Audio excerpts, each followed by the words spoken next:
2000년대 들어 아이들이 줄어들자 투자자, 제작위원회는 돈을 회수하기 힘든 프로젝트를 줄이고 안정적인 투자에만 열을 올렸으며 인력이 점점 줄어들면서 제작 관리가 어려지는 상황도 있기에 돈과 인력 관리의 끝판왕인 로봇 애니메이션의 입지는 점점 줄어갔죠. 로봇 애니메이션은 아이들에게 완구를 팔아서 수익을 낼 수 있기 때문에 비싼 투자를 하여 만들어집니다. 하지만 아이들이 줄어드니 시장이 줄어들 수밖에 없죠. 하지만 이런 암흑기에도 빛나는 작품은 나왔습니다. 만약 저에게 2000년대 이후를 빛낼 로봇 애니메이션을 하나 꼽으라면 저는 주저없이 1000원 돌파 그랜라간을 꼽겠습니다.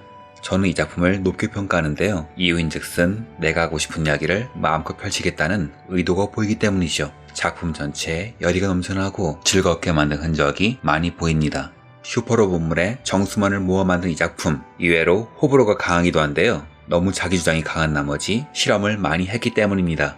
한 예로 4화의 경우 담당인 고바야시 오사무는 화려한 프레임을 강조한, 하지만 작화가 안 좋은 이상한 연출을 했는데요. 기술적으로는 충분히 훌륭합니다만 철원바디 디코드가 그랬듯 이런 시도는 시장의 대세가 아니죠. 그래서 가인학스에 항의 전화가 빗발쳤다고 합니다. 하지만 이런 시도를 할 수 있었다는 건 꽤 긍정적으로 보입니다. 당시 에반게리온의 열기는 여전히 뜨거웠고 스폰서는 에반게리온 같은 것만 요구하는지라 많은 작품들은 온갖 수수께끼와 성격 이상한 캐릭터들이 차고 넘쳤는데 이 작품은 가이낙스의 작품이지만 그런 트렌드에 휘말리지 않고 자기 이야기를 하거든요. 이 작품은 TV판과 극장판 두 가지 버전이 있습니다. TV판은 과거 로봇물에 향수에 젖은 과거 로봇 팬들의 정서를 건드리는 작품이라면 극장판은 이미 데이트한 작품을 그에 맞게 편집한 작품인데요. 물론 극장판은 그 자체로도 손색 없는 완성도이지만 전 아무래도 여러가지 시도를 한 TV판에 점수를 더 줍니다. 그리고 개인적으로는 TV판의 성우 연기는 감정에 취해 힘껏 내질렀단 느낌이 드는 반면 극장판의 성우 연기는 작품을 잘 이해한 사람이 맞춰 연기한 것처럼 들리거든요. 이런 작품은 계산도 좋지만 개인적으로는 삑사리가 나는 게 좋다고 보거든요. 좋아하는 작품인데다 들어있는 메시지도 많은 만큼 할 이야기는 정말 많은데 이번엔 카미나란 멘토, 시몬이란 멘티에 관한 이야기를 해보려고 합니다.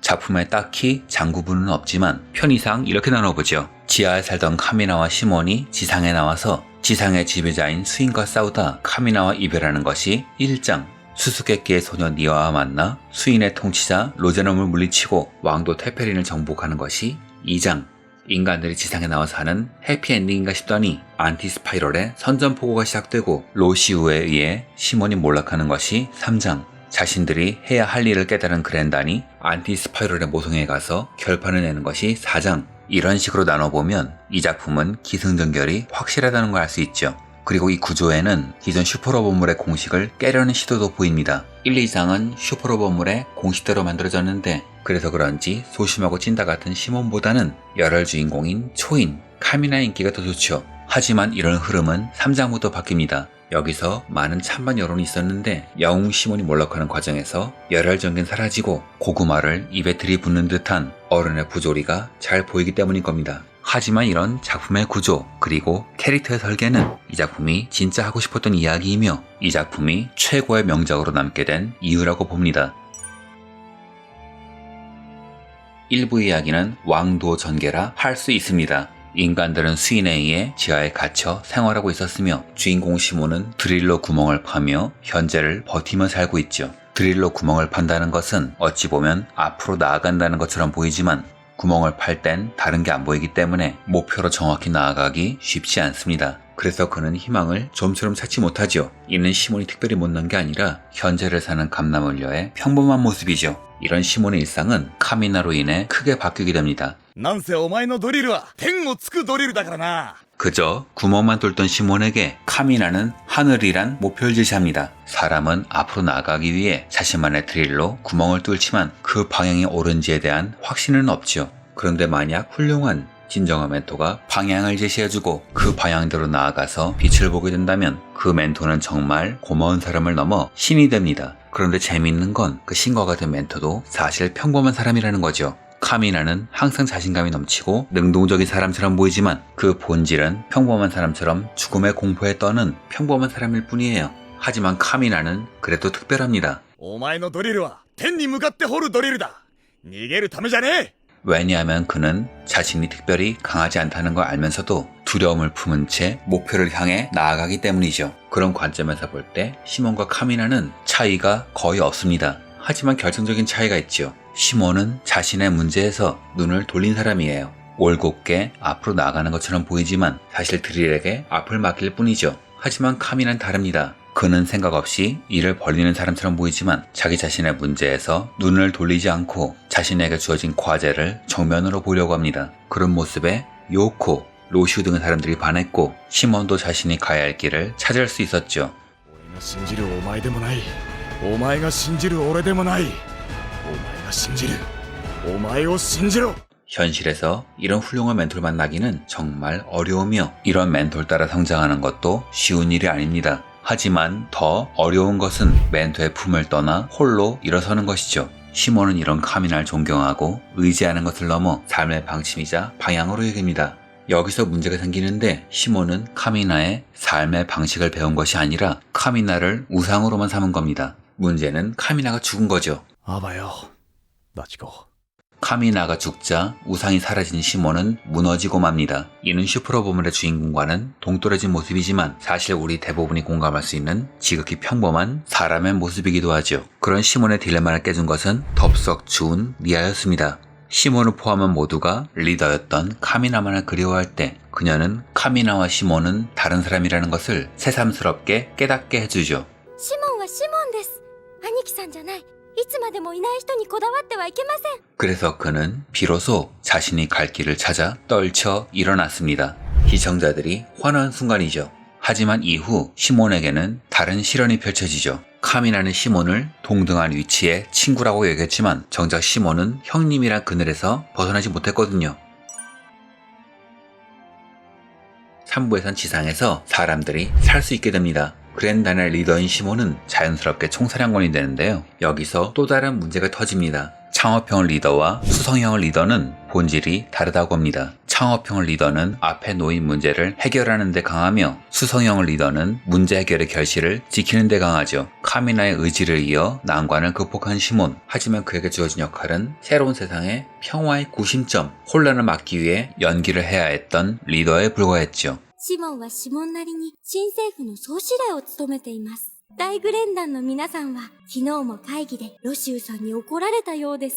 문제는 그는 일개 굴착군 소년이었을 뿐 군을 지휘하고 정부를 통제하는 행정력은 거의 없었다는 겁니다. 카미나는 자신의 두려움에 떠는 보통 인간임을 알았음에도 불구하고 리더를 연기할 수 있었습니다. 아니, 연기해야 했습니다. 시몬은 아직 연약했고 일을 할 사람은 자신뿐이었으니까요. 하지만 평화로운 세상에서 새로운 과제가 닥쳐왔음에도 불구하고 시몬은 자신의 새로운 역할을 받아들이지 않았고 사람들은 카미나를 떠올리며 사라진 리더십에 대해 안타까워만 하죠. 정작 카미나가 어떤 리더였는진 떠올리지도 않은 채 말이죠.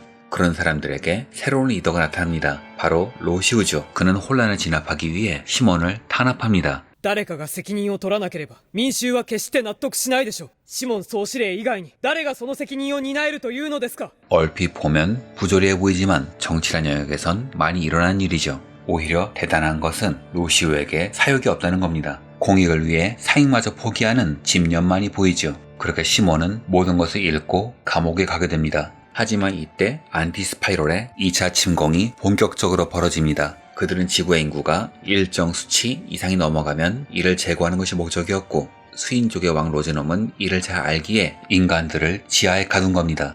여기서 수성형 리더인 로시우는 제대로 된 길을 제시하지 못합니다. 보통 수성형 리더는 상식선의 문제가 아니면 혼란에 빠지기 때문이죠. 결국 이때는 돌진형 리더 시몬이 주목받을 수밖에 없습니다. 그리고 시몬은 어느샌가 그렇게 갈망하던 카미나와 닮아 있었죠. 자신이 무엇을 해야 할지 정확히 알고 그에 맞게 연기하고 행동할 수 있었던 멘토. 시몬은 시련을 거치며 어느새 저도 모르게 카미나의 의지를 계승한 겁니다. 하늘을 뚫으란 말에 의구심만 품던 굴착군 소녀는 스스로의 힘으로 하늘을 꿰뚫기 위해 인류의 희망을 되찾기 위해 싸우죠. 今度こそ本当にあばよだ。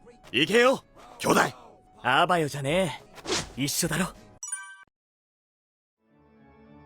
타인의 신뢰는 때로는 힘이 되지만 때로는 독이 됩니다. 결국 사람은 타인이 될 수 없기에 신뢰는 점점 부담이 되기 마련이며 어느 순간 신뢰는 갚아야 할 부채가 됩니다.